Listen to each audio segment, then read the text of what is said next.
えはいつも私の胸に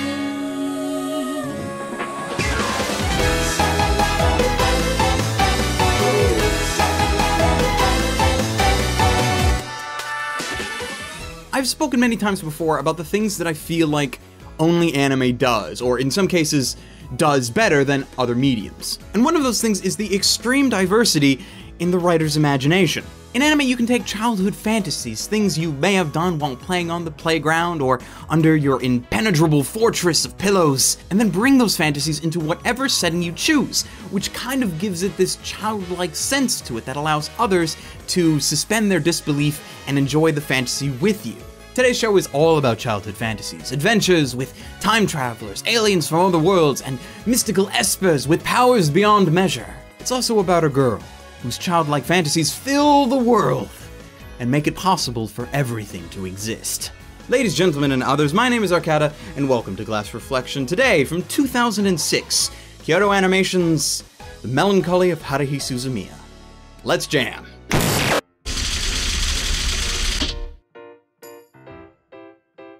Over time, as we live our lives, some people grow up. Sometimes they have childhood fantasies that are whisked away in an instant and replaced by boring everyday reality. That is something that seems to be the case with Kion, a high schooler from Japan who, as far as anyone, including himself, can tell, is a perfectly ordinary student. With the exception of the fact that he doesn't actually have a real name, as everyone, including his sister, only refers to him as Kion, a nickname. But besides that, the only really interesting thing that happens in Kion's life is that he meets Haruhi Suzumiya. I'm Haruhi Suzumiya from East Junior High. First off, I'm not interested in ordinary people, but if any of you are aliens, time travelers, or espers, please come see me. That is all. Is that supposed to be funny? Haruhi is obviously not your typical average girl. Most of her peers view her as needlessly eccentric, and while they never question her intelligence or athletic ability, it's her bizarre attitude towards life and the world around her that makes people shy away. Well, except for one person. Hey, that stuff you were saying when you were introducing yourself, were you serious about all that? What about the stuff I was saying? Well, you know, about aliens and stuff. Why, are you an alien or something? Well, no, but I just... Well, no, but you just what? Well, I just forget it. Be it simple curiosity or perhaps stupidity, our hero Kion ends up becoming the only human being who can stand Haruhi's abnormal personality, much to his later dismay.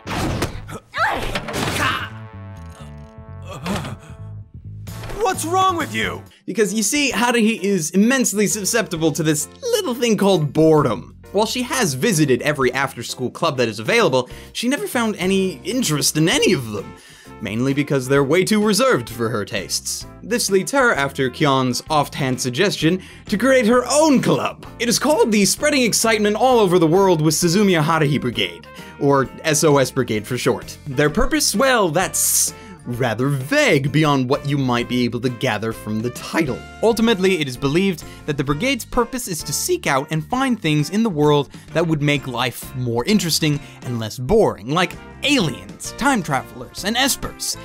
Little does Haruhi know, however, just how close those interesting and supernatural beings are.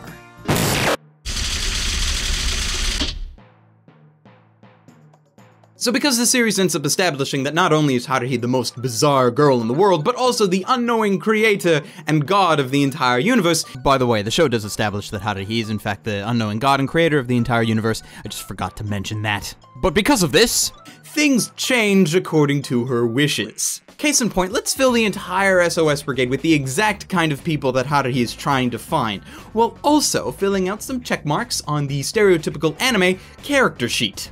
You have Mikuru, the time traveler from the future / cute moe blob large-breasted fan service girl, complete with an entire wardrobe of cosplay costumes lovingly donated by Haruhi herself. You have Itsuki, the esper / mysterious transfer student / cute bushy male character who is more or less the biggest passive-aggressive dick in the entire series. There's also Yuki Nagato, the Rei Ayanami clone / cyborg alien who acts as a tertiary adjunct to the Unimatrix or something, but is also super intelligent, super powerful, and, well, super badass. Lastly, there's Kion, and yeah, he's actually pretty normal. Unless, of course, you want to get into the massive amounts of fan theories that believe that Kyon himself is the god of the universe who created Haruhi to relieve his boredom, and you know, many people have gone that route, but Kyon's only real power that we are shown is his massive snark. The series gives him full reign on narration for the series, which he provides with the same jaded, unmotivated, sarcastic tone that makes him such a relatable character. Now, all of these characters have a mission, and while they have different ways of going about it, their one common goal is that Haruhi must never realize that she is in fact God. It is believed that should she realize she is God, she might, on a whim, decide to reboot the entire universe, completely obliterating everybody that currently exists. So they keep her in the dark, but also keep her happy. Which, with Haruhi's bizarre tastes in entertainment, lead to some very interesting storylines. Another one of the show's great points is how it uses its characters and its existing story to set up plot lines that subvert common anime stories, showing exactly how these scenarios would play out in a more realistic setting. From Mikuru getting sexually objectified with almost every otaku fetish possible to Japan's love for the Miracle baseball team, it takes these cliches and presents them in a refreshing manner, rather than attempting to beat you over the head with the same tired tropes over and over. It makes things interesting, but not as interesting as this next bit.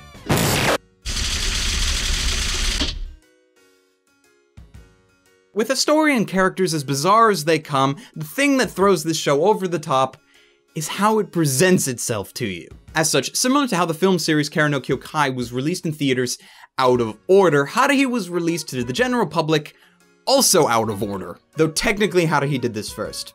Anyway, what this means is that the already intricate Haruhi plot is made even more complicated by having it shown to you out of order. And while some people may just figure out the chronological order of the show before watching and then just be on their way, both methods of watching have their merits. If you watch the show in release order, you are watching it the way the creators intended. Subtle things were set up over the course of the show to make this build up to a massive conclusion, which you only know is coming because you've already seen episodes that take place after it. The downside to this, of course, is that there are scenes where the characters talk about events that you have not yet witnessed, so you have no idea what they're talking about and you kind of feel out of the loop, which is disconcerting. On the other hand, if you watch the show in chronological order, you lose that build up entirely as the climax takes place at the very beginning, followed by the rest of the series and some unconnected episodes before finally you end up watching the episode titled Someday in the Rain, which is quite possibly one of the most boring episodes of any anime ever produced. If you don't believe me, well, you should probably watch it yourself, as the large majority of the episode takes place as a still camera shot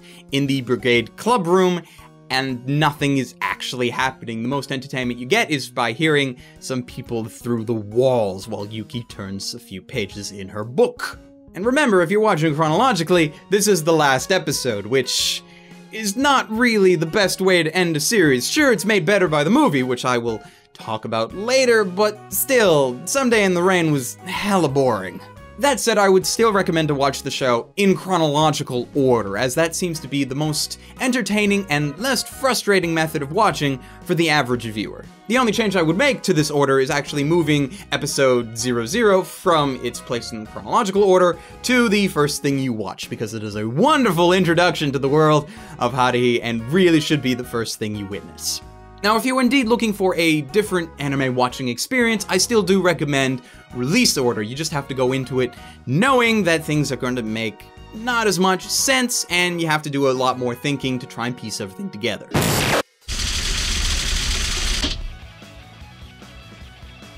Originally produced back in 2006, with the second season coming out in 2009, Haruhi is sort of the benchmark for Kyoto Animation in that it shows how their animation has changed over the course of those years. Because the first season is very similar to the style of animation that they had to shows prior to that, like Fullmetal Panic.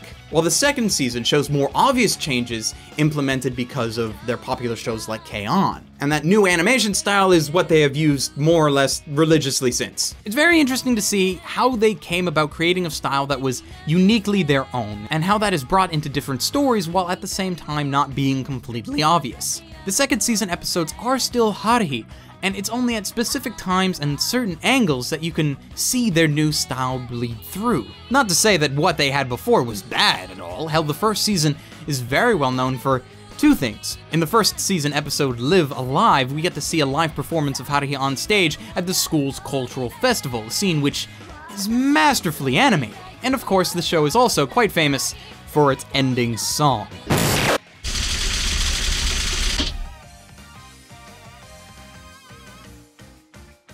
While the majority of the show's soundtrack does fill in that void of silence, which is its solemn duty, most people will not remember it for its calming themes or its occasionally dramatic overtones that all exist within the soundtrack, but rather the song that's played at the end of every episode, along with the viral dance that spawned from it. Hair Yukai would have been your average everyday ending song had it been the ending for any other show except Haruhi, because Haruhi had decided that the best way to display the ending credits was to put it side by side with a choreographed dance number by the main characters. And this move was so popular that Kyoto Animation has been bringing it back again and again and... Moving on, let's talk about the dub, which does a lot of things right. While there are some things about it that nag me, sometimes more than a little, when it does things right, it really hits it out of the park, and there is no better example of this than the casting of Crispin Freeman as Kyon. Now, if you want to call me biased because of my usual fan-crazed attitude towards the most badass freaking overlord of the cosmos, then go ahead. But when you have a series like Haruhi that is just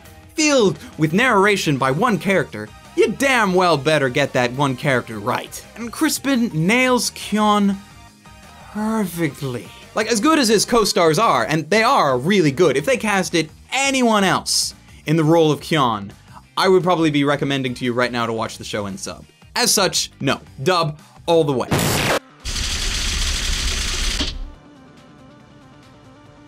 Haruhi is one of those shows that I honestly can't believe it's taken me this long to get around to reviewing. It's a landmark series in anime history that really needs to be experienced to be appreciated. Like, I'm not gonna sit here and call it the greatest anime ever. It has its flaws like anything else. What those flaws are, well... That's classified. Oh, god damn it! But what I would say is that Haruhi is a prime example of what anime is. It could be wild, crazy, and weird, but at the same time, have this sort of sophistication to it. And it's that sophistication that allows it to blend in with a more intellectual crowd of people. You know, the kind of people that argue over the ending of Evangelion, the symbolic meanings of Haibane Renmei, or the people who argue that worshipping Madoka as a god is just as valid as worshipping Jesus. So with everything in mind, I have meticulously calculated values for the categories of story, characters, animation, sound, and my own personal enjoyment, which after locking it into a time loop for hundreds of thousands of years before it decides to do some bullshit homework, has me awarding The Melancholy of Haruhi Suzumiya with an overall score of 8.98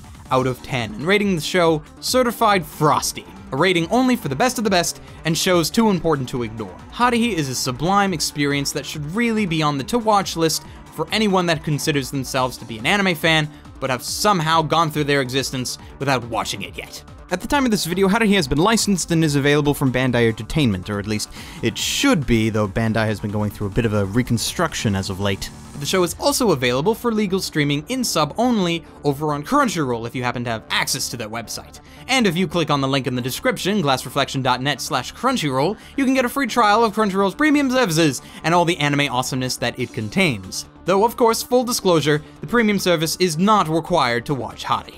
For alternate anime recommendations, I point you towards two shows that are at the complete opposite ends of the Haruhi spectrum. On one side, we have the utter out-of-bounds hilarity and comedy demonstrated in Azumanga Dao, and on the other, we have the much more serious Serial Experiments Lane, though obviously, that one is not for everyone. Hopefully between those you will find something to your liking. Now normally at this point I would tell you that that's it from me, and that you should please subscribe if you enjoyed the video, and also to follow me on Twitter if you feel so inclined. But I'm not really done yet. There is still one more thing worth talking about, something that has caused massive strife in the Haruhi fandom, something that quite possibly stops Haruhi from being the greatest anime that has ever been created. Next time on Glass Reflection, we have a discussion on Endless 8. Until then, however, ladies, gentlemen, and others, stay frosty.